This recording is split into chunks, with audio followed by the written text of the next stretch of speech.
សួរសួស្តីអ្នកទាំងអស់គ្នាខ្ញុំដានីហើយថ្ងៃនេះយើងវិលត្រឡប់មកជួបគ្នាម្ដងទៀតហើយនៅក្នុង Channel Danny Book យើងអ្នកទាំងអស់គ្នាថ្ងៃនេះខ្ញុំបានលើកយកប្រធានបទទាក់ទងទៅនឹងសៀវភៅយកមកចែករំលែកជូនអ្នកទាំងអស់គ្នាទេគឺថ្ងៃនេះគឺយើងមានប្រធានបទពិសេសសម្រាប់បងប្អូនបាក់ឌុប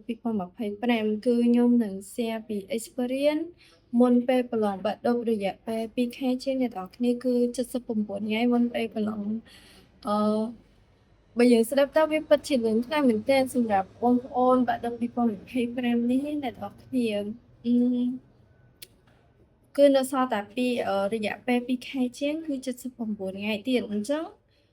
តើអ្នកទាំងអស់គ្នាបាក់ឌុប2025ហ្នឹងគឺបានត្រៀមខ្លួនហើយឬនៅដើម្បីអូខេអ្នកទាំងអស់គ្នាគឺរយៈពេល2ខែជាងមុនបាក់ឌុបហ្នឹងគឺសម្រាប់ខ្ញុំផ្ទាល់អឺខ្ញុំស្វែងរកនៅមុខវិជ្ជាដែលខ្លួនឯងខ្សោយនិងខ្លាំងជាងមុនសិនមុននឹងយើងឈានទៅដល់ការរៀប plan សម្រាប់រៀនហ្នឹងអ្នកទាំងអស់គ្នាអញ្ចឹងយើងត្រូវស្គាល់ខ្លួនឯងឲ្យច្បាស់ថាមុខវិជ្ជាមួយណាដែលយើងនៅខ្សោយហើយមុខវិជ្ជាមួយណាដែលយើងខ្លាំងដែលយើងគិតថាយើងគ្រាន់តែ review វាឡើងវិញធ្វើវាឡើងវិញអញ្ចឹងយើងអាចចាំហើយធ្វើបានចឹងណាអ្នកទាំងអស់គ្នាចំពោះនៅពេលដែលយើងដឹងថាមុខវិជ្ជាណាខ្សោយមុខវិជ្ជាណាខ្លាំងហើយគឺយើងចាប់ផ្ដើមរៀបចំ plan គឺការរៀបចំ plan ហ្នឹងគឺអាស្រ័យទៅលើមុខវិជ្ជាដែលយើងខ្សោយហ្នឹងគឺយើងរៀបចំពេលវេលាដាក់ធ្វើម៉េចឲ្យយើងរៀនមុខវិជ្ជាហ្នឹងឲ្យបានច្រើនជាងគេអ្នកទាំងអស់គ្នាដើម្បី ហ្វឹកហាត់យើងឲ្យស្ទាត់ជំនាញដូចទៅនឹងមុខវិជ្ជាដែលយើងខ្លាំងនឹងដែរចំពោះមុខវិជ្ជាដែលយើងខ្លាំងហ្នឹងគឺយើងចេះស្រាប់អីចឹងយើង review វាឬក៏ធ្វើវាឡើងវិញឬក៏ review រូបមន្តអីជាដើមចឹងណាអ្នកទាំងអស់គ្នាគេមួយទៀតអ្នកទាំងអស់គ្នាគឺយើងត្រូវដឹងថាមុខវិជ្ជាដែលយើងប្រឡងហ្នឹងមានចំនួនប៉ុន្មានអញ្ចឹងសម្រាប់ថ្នាក់វិទ្យាសាស្ត្រគឺមានចំនួន7មុខវិជ្ជាអ្នកទាំងអស់គ្នាហើយនៅក្នុងនោះមុខវិជ្ជាមេរៀនចំនួន2គឺជីវប្រវត្តិហើយមុខវិជ្ជាលំហាត់គឺមានគណិតរូបគីមីជីវៈក៏មានលំហាត់ដែរហើយអង់គ្លេសយើងអ្នកនរគ្នាអញ្ចឹងនៅពេលដែលយើងដឹងហើយថាមុខវិជ្ជាមេរៀនមាន2មុខវិជ្ជាលំហាត់មាន5អញ្ចឹងតែយើងគួរបែងចែកពេលវេលាណាសម្រាប់មើលមេរៀនហើយពេលវេលាណាសម្រាប់ធ្វើលំហាត់អញ្ចឹងសម្រាប់ខ្ញុំផ្ទាល់ខ្ញុំដឹងខ្លួនឯងច្បាស់ថាចូលចិត្តមើលមេរៀននៅពេលព្រឹកយើងអ្នកនរគ្នាមើលពេលព្រឹកនិងពេលល្ងាចអញ្ចឹងពីថ្ងៃច័ន្ទដល់ថ្ងៃសុក្រគឺនៅពេលព្រឹកខ្ញុំតែងតែ review មេរៀនប្រវត្តិអ្នកទាំងអស់គ្នាប្រវត្តិពេលព្រឹកហើយពេលល្ងាចនៅពេលដែលមកពីរៀនវិញគឺងូតទឹកញ៉ាំបាយហើយគឺរំលឹកមេរៀនជីវៈម្ដងហើយនៅថ្ងៃសៅរ៍អាទិត្យពេលព្រឹកនិងពេលល្ងាចគឺរំលឹកមេរៀនរូបហើយក៏ដូចជាប្រវត្តិដែរអ្នកទាំងអស់គ្នាអញ្ចឹងយើងត្រូវដឹងខ្លួនឯងសិនថាយើងចូលចិត្តទន្ទិញមេរៀនពេលណាពេលព្រឹកពេលថ្ងៃពេលល្ងាចអញ្ចឹងនៅពេលដែលយើងដឹងច្បាស់ហើយថាយើងចូលចិត្តទន្ទិញមេរៀនពេលណាធ្វើលំហាត់ពេលណាគឺយើងចាប់ផ្ដើមបែងចែកពេលវេលារបស់យើងទៅតាមហ្នឹងឯងអ្នកទាំងអស់គ្នាអញ្ចឹងខ្ញុំនឹងមកនិយាយពីplan របស់ខ្ញុំកាលរៀនទី12ហ្នឹងគឺថាពេលថ្ងៃច័ន្ទដល់ថ្ងៃសៅរ៍អ្នកទាំងអស់គ្នាគឺយើងមានម៉ោងរៀនរត់ថ្ងៃសៅរ៍គឺយើងរៀនតែមួយកណាត់ថ្ងៃទេប៉ុន្តែថ្ងៃច័ន្ទដល់ศุក្រគឺយើងរៀនពេញមួយថ្ងៃអញ្ចឹងយើងគួរឆ្លៀតពេលហ្មេចដើម្បីរំលឹកមេរៀនហ្នឹងឲ្យបានគ្រប់មុខវិជ្ជាហើយធ្វើលំហាត់ឲ្យបានច្រើនអញ្ចឹងពីថ្ងៃច័ន្ទដល់ថ្ងៃសុក្រហ្នឹងគឺពេលព្រលឹមឡើងម៉ោង7ដល់ម៉ោង11ហ្នឹងគឺយើងជាប់រៀនពេញម៉ោងហើយពេលល្ងាចម៉ោង2ចាប់ពីម៉ោង2ដល់ម៉ោង5អញ្ចឹងនៅពេលដែលមកទនេគឺពេលព្រឹកមុនទៅរៀនអញ្ចឹងយើងគួរតែរំលឹកមេរៀនយ៉ាងហោចណាស់ក៏ឲ្យបាន4ទៅ5សំណួរដែរអ្នកទាំងអស់គ្នាគឺសម្រាប់ខ្ញុំរំលឹកមេរៀនប្រវត្តិហើយនៅពេលថ្ងៃ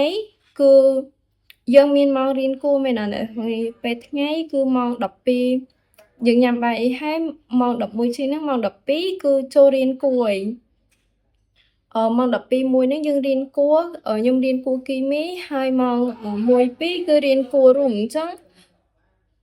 ម៉ោងរបស់យើងហ្នឹងគឺសិតតែម៉ោងដែលយើងរៀនជាមួយគ្រូ យើងអត់បានរៀនជាមួយខ្លួនឯងទេ ហើយពេលល្ងាចហ្នឹងក៏រៀនគួរដែរ ចាប់ពីម៉ោង2ដល់ម៉ោង5គឺយើងរៀនរត់ ហើយម៉ោង5, 6, 6, 7ហ្នឹងគឺ5, 6គណិត, 6, 7អង់គ្លេស អញ្ចឹងគឺរៀនពេញមួយថ្ងៃ អញ្ចឹងអឺភាគច្រើនគឺនៅពេលដែលម៉ោងគ្រូលេបឬក៏ថ្ងៃណាដែលសាលាអត់រៀនអីចឹងគឺយើងឆ្លៀតខ្លាំងមែនទែនណាអ្នកនរគ្នា គឺមានលំហាត់ homework គ្រូដាក់ឲ្យតាមប៉ុន្មានហ្នឹងគឺត្រូវតែឆ្លៀតធ្វើ អូខេអ្នកនរគ្នា ហើយចំពោះការរៀបចំកាលវិភាគហ្នឹងគឺខ្ញុំបែងចែកជា2 ទី1ពីថ្ងៃច័ន្ទដល់ថ្ងៃសៅរ៍ អាហ្នឹងយើងគួរធ្វើអី ហើយថ្ងៃអាទិត្យគឺជាថ្ងៃដែលយើងទិន្នពីការរៀនរត់ អញ្ចឹងយើងធ្វើអី អញ្ចឹងពីថ្ងៃច័ន្ទដល់ថ្ងៃសៅរ៍ជារៀងរាល់ព្រឹកគឺខ្ញុំតែងតែទន្ទេញមេរៀនប្រវត្តិអី ហើយពេលល្ងាចគឺជីវៈ ហើយពេលថ្ងៃកំឡុងពេលដែលទំនេរឆ្លៀតពីម៉ោងគ្រូលេបឬក៏ម៉ោងណាដែលអត់រៀនអញ្ចឹងគឺយើងឆ្លៀតធ្វើវិញ្ញាសាឬក៏ homework ដែលលោកគ្រូអ្នកគ្រូបានដាក់ឲ្យ ហើយចំពោះថ្ងៃសៅរ៍នៅពេលថ្ងៃគឺយើងអត់រៀនទេអញ្ចឹងប៉ុន្តែយើងអាចនឹងមានមករៀនគួរដែរគឺនៅពេលកំឡុងពេលរៀនគួរហ្នឹងយើងរៀនហើយឧទាហរណ៍ថាអ្នកគ្រូដាក់លំហាត់ឲ្យយើងធ្វើហើយអញ្ចឹងនៅពេលដែលយើងធ្វើហើយគឺយើងធ្វើលឿនឬក៏ធ្វើយឺតអីចឹងគ្រូក៏អត់ទាន់ដាក់លំហាត់ថ្មីឲ្យយើងធ្វើអញ្ចឹងគឺយើងឆ្លៀតអ្នកទាំងអស់គ្នាឆ្លៀតធ្វើវិញ្ញាសាខាងក្រៅផ្សេងឬក៏វិញ្ញាសាចាក់អីចឹងណាអ្នកទាំងអស់គ្នាគឺកាលហ្នឹងគឺឆ្លៀតខ្លាំងមែនទែន ហើយចំពោះថ្ងៃអាទិត្យវិញគឺយើងទំនេរតាំងពីពេលព្រឹកដល់ពេលល្ងាច អាហ្នឹងគឺយើងអត់រៀនពេលខ្លះគឺអត់មានរៀនគួរឯសម្រាប់ខ្ញុំហើយពេលព្រឹកហ្នឹងគឺនៅតែទន្ទេញមេរៀនដូចគ្នា គ្រាន់តែថាយើងបន្ថែមម៉ោងច្រើនជាងមុននៅពេលព្រឹកហ្នឹង ហើយបន្ទាប់ពីទន្ទេញមេរៀនយើងញ៉ាំអាហារពេលព្រឹកអីហើយគឺចាប់ផ្ដើមធ្វើលំហាត់ធ្វើលំហាត់មានបែងចែកកាលវិភាគទៀតគឺថាពេលណាយើងធ្វើវិញ្ញាសាគណិត ពេលណាយើងធ្វើរូប ពេលណាគីមី អញ្ចឹងបន្ទាប់ពីពេលថ្ងៃហ្នឹងហើយចូលដល់ពេលល្ងាចហ្នឹងគឺដូចគ្នា គឺយើងទន្ទេញមេរៀនគឺសម្រាប់ខ្ញុំទន្ទេញមេរៀនជីវៈ ហើយនៅពេលយប់គឺធ្វើលំហាត់ធម្មតា ចំពោះលំហាត់ហ្នឹងគឺប្ដូរម៉ោងគ្នាធ្វើដូចជាម៉ោង8យើងធ្វើគណិតអញ្ចឹងម៉ោង8អាហ្នឹង8ដល់ម៉ោង9អញ្ចឹងម៉ោង9ដល់ម៉ោង10ធ្វើរូប អញ្ចឹងមុខវិជ្ជាលំហាត់យើងធ្វើវាឲ្យដាច់ដោយឡែកពីគ្នាកុំឲ្យពាក់ព័ន្ធទៅនឹងមុខវិជ្ជាមេរៀនដូចជាជីវៈខ្មែរអីចឹងអ្នកនរគ្នាចំពោះមុខវិជ្ជាជីវៈហ្នឹងគឺលំហាត់អាចថាវាមានច្រើនប៉ុន្តែច្រើននៅដល់គណិតឯងគឺគណិតហើយនឹងរូបគីមីហ្នឹងគឺមានលំហាត់ច្រើនខ្លាំងហើយរូបមន្តក៏មានច្រើនដែរអញ្ចឹងយើងត្រូវដឹងខ្លួនឯងថាតើយើង focus ទៅលើលំហាត់អីឲ្យច្រើនដើម្បីឲ្យយើងចងចាំនិងស្ទាត់ជំនាញ អញ្ចឹងសម្រាប់ខ្ញុំគឺខ្ញុំ focus ទៅលើលំហាត់គណិតច្រើនរូបគីមីចំពោះជីវៈក៏ច្រើនដូចគ្នាប៉ុន្តែគឺជីវៈអត់សូវមានលំហាត់ច្រើនហ្មងទេអញ្ចឹងយើងបន្ថយវាទៅតាមហ្នឹង យើងទាំងអស់គ្នាគឺមុខវិជ្ជាខ្មែរគឺជាមុខវិជ្ជាដែលខ្ញុំខ្សោយខ្លាំងដែរអ្នកទាំងអស់គ្នាគឺប្រឡងបាន C D អីហ្នឹងពេលខ្លះ B អីចឹងអត់ដែលបាន A និយាយរួមទៅ មុខវិជ្ជាខ្មែរហ្នឹងគឺខ្សោយដោយសារតែទី1អក្សរយើងវាអត់សូវស្អាតមែនទេហើយទី2គឺខ្សោយអក្សរសិល្ប៍អ្នកនរគ្នានិយាយទៅខ្ញុំរៀនខ្សោយអក្សរសិល្ប៍ប៉ុន្តែគឺខ្ញុំព្យាយាមដែរគឺខ្ញុំព្យាយាមស្ដាប់អក្សរសិល្ប៍និងអានអញ្ចឹងនៅពេលដែលថ្ងៃសៅរ៍អាទិត្យក៏ខ្ញុំមានកាលវិភាគមួយសម្រាប់មុខវិជ្ជាភាសាខ្មែរដែរគឺការស្ដាប់អក្សរសិល្ប៍ខ្មែររបស់យើងហ្នឹងមានរឿងរាមកេរ្តិ៍រឿងព្រះវេស្សន្តររឿងទុំទាវអីចឹងណាអ្នកទាំងអស់គ្នាគឺយើងព្យាយាមស្ដាប់និងអានគឺដល់ពេលហ្នឹងគឺយើងលែងមានអារម្មណ៍អានហើយវាច្រើនពេកអញ្ចឹងគឺយើងមានតែការស្ដាប់ទេហើយមួយវិញទៀតគឺខ្ញុំចូលចិត្តអាននេះតែងសេចក្ដីរបស់គេអ្នកទាំងអស់គ្នានៅពេលដែលគេតែងហើយគឺខ្ញុំមានសភៅមួយក្បាលគឺខ្ញុំចូលចិត្តអានយើងចូលចិត្តអាននៅពេលដែលគេតែងហើយគឺយើងទទួលបានព័ត៌មានច្រើនហើយនឹងឃ្លាគន្លឹះច្រើនប៉ុន្តែគ្រាន់ថា ឧទាហរណ៍មួយចំនួនគឺយើងអត់អាចយកវាទៅប្រើប្រាស់បានទេដោយសារតែវាខ្លីពេកនៅក្នុងហ្នឹងអញ្ចឹងវាសុទ្ធតែឲ្យយើងនឹងអានហើយនឹងស្ដាប់អញ្ចឹងដល់ដំណាក់កាលនេះគឺមានតែការស្ដាប់ឲ្យលឿនអ្នកនរគ្នាងូតទឹកងូតអីហ្នឹងគឺយើងចាក់ស្ដាប់ទៅគឺចម្រៀងយើងកាត់បន្ថយសិនហើយយើងស្ដាប់អក្សរសិល្ប៍ស្ដាប់គេឆ្លើយសំណួរអីផ្សេងៗសិនហើយគឺពេលហ្នឹងគឺពេលដែលយើងហ្វឹកវរក្នុងការរៀនខ្លាំងមែនទែនគឺវានៅសល់តែរយៈពេល2ខែជាងទៀតទេអ្នកនរគ្នាអាហ្នឹងសម្រាប់ខ្ញុំខ្លួនឯងតែខ្ញុំអត់ដឹងថាអ្នកទាំងអស់គ្នាធ្វើបែបណាទេនេះគ្រាន់តែជាការ share ពី experience របស់ខ្លួនឯងការរៀនអញ្ចឹងយើងត្រូវដឹងច្បាស់ថាយើងគឺជាឆ្នាំប្រឡងអញ្ចឹងអ្វីដែលយើងគួរធ្វើឬក៏មិនគួរធ្វើមកដល់ដំណាក់កាលនេះហើយ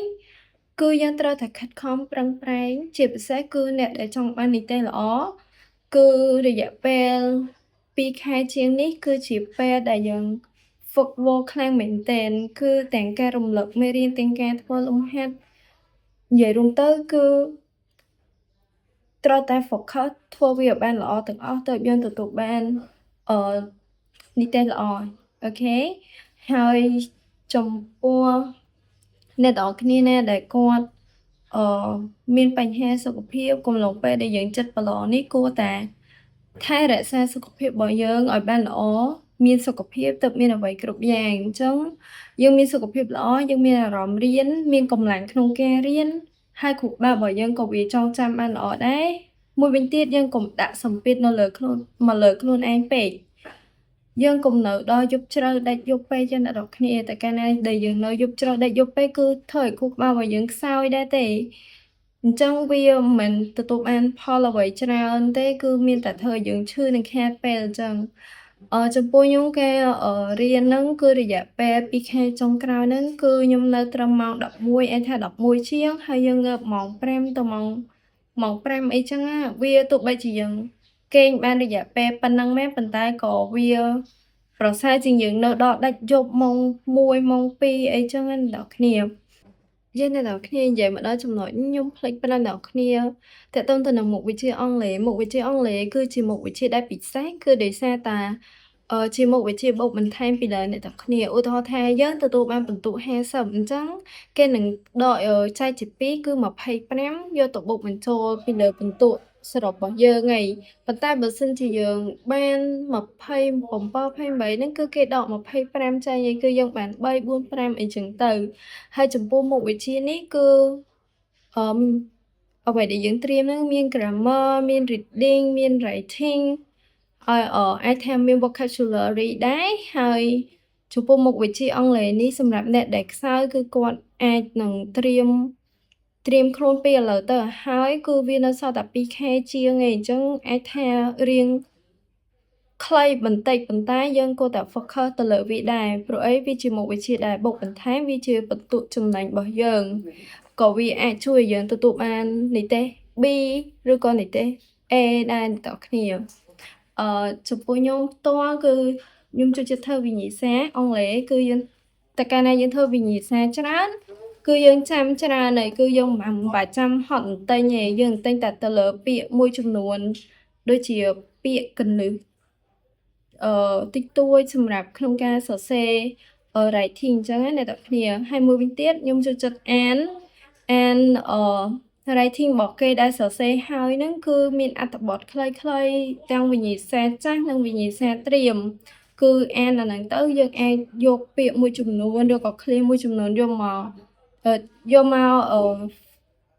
សរសេរបានណាអ្នកគ្នាវាជួយឲ្យយើងមានគំនិតនៅក្នុងការសរសេរដែរអូខេអ្នកទាំងគ្នាចុងក្រោយខ្ញុំមានតែប៉ុណ្្នឹងឯងសម្រាប់ចែករំលែកទៅកាន់បងប្អូនបាទដល់2025ទាំងអស់គ្នាហើយក៏សូមជូនពរដល់បងប្អូនទាំងគ្នានៅពេលប្រឡងគឺធ្វើបានល្អទាំងអស់គ្នាហើយទទួលបាននៅនីតិល្អ A B C ទាំងអស់គ្នាណា